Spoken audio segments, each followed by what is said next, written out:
বন্ধু না, আমাদের হিন্দু মুসলমান সকলের কাছেই এমন একটা প্রিয় যেটা মানুষ যারা তার কাছে গিয়েছে কাটাকাটি করছে শুনে, কিন্তু উনি অসুস্থ আসতে পারেন। কিন্তু অসুস্থ ভালো ডাক্তার ছিল, ইভেন উনি ওনার ওই কোনো ছিল না যে ভিজিট টিজিট এইসবগুলো উনি যা পাইলে তাই দিয়ে বাধ্যবাধকতা ছিল না। এবং যে যা পারছে তাই। আদিত্য বিশ্বাস, সাধারণ সম্পাদক, পাথরঘাটা পৌর পুজো উদযাপন পরিষদ। আজকে ডাক্তার সুভাষ বিশ্বাস, তিনি পাথরঘাটা হসপিটালের একজন মেডিকেল অফিসার ছিলেন। খুব ভালো ছিল। পাথরঘাটা শিশুদের যে চিকিৎসা করতেন একবার নিখুঁত।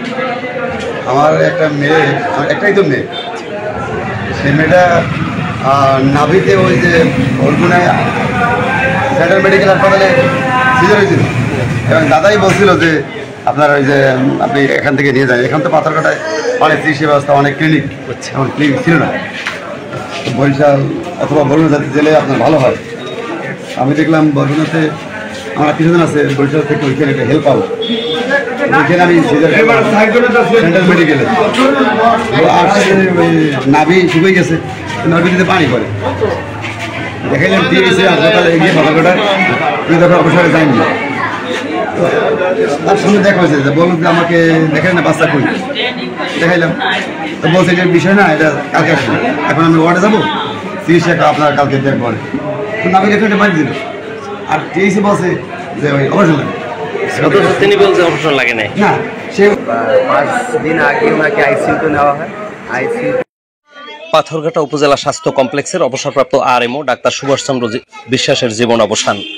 পাথরঘাটা সদর ইউনিয়নের চল্লাঠিমারা বিশ্বাস বাড়িতে তার জন্ম হলেও চাকরি আর পেশাগত কারণে তিনি পাথরঘাটা শহরের মানুষের সঙ্গেই বেশিরভাগ সময় কাটিয়েছেন।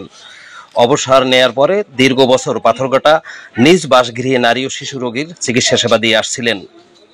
তার স্বাস্থ্যের অবনতি ঘটলে তাকে বরিশাল সেবাসিম হাসপাতালে ভর্তি করা হয়। আজ সোমবার দুপুরে তাকে আইসিইউতে নেওয়া হলে সেখানেই তার মৃত্যু ঘটে।